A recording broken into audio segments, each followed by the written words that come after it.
can touch the sound of silence.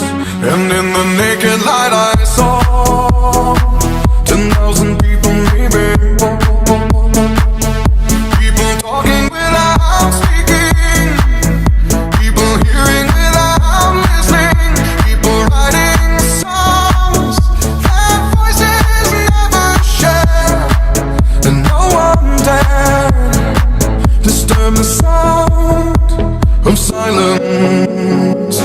Fool said, you do not know. Silence like a cancer grows. Hear my words and I might teach you. Play my arms and I might reach you. But my words, like silent raindrops, fell and echoed in the wells of silence.